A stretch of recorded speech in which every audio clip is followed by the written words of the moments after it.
So now we'll bring up our door seal. Now our door panel is ready to move.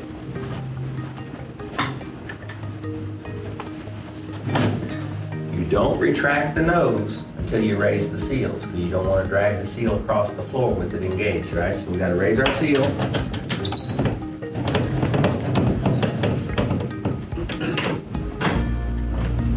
Retract our nose.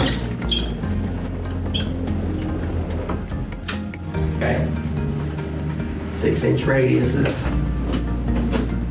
No trolleys obviously here. We've got the trolley here and back here directly above the floor pan. There's your linkage. So you operate both bottom seals at the same time.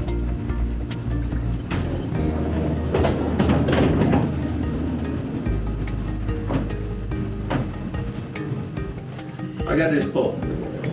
There you go. See, you just control it. There you go. So, Good job. this is a hybrid panel, or a hybrid wall, I'm sorry, this is a hybrid wall. So I've got SM2 seals here, and then I've got automatic seals in each, but I wanted to show you the SM2 and automatic in combination with one another. So again, we're going to retract the bottom seal. Now, I want you to feel, pull it back.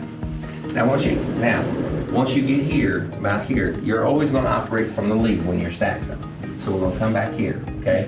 Now, all you're doing, walking speed, but you just want to control the swing as you hit the switch, because the switch is going to tell it where to go. Feel that? You didn't have to do anything. You're just controlling it. Excellent. So, you see the A2 projection, right? It sticks out about 5 1/4 inches or so. That's why when you see those shop drawings come from MODERNFOLD, especially on the paired panel, and it's half the panel plus 4 on one side and half the panel plus 7 on the other side. What the hell, 7? 4 inches of hand clearance here. We got 5 1/4 of A2 projection, so that gives us a little over 1 3/4 clear at the bottom for the panel to sway. That's what the 7's for, is for that projection right there, right? That's where your symmetric pocket comes into play that we'll talk about a little bit later.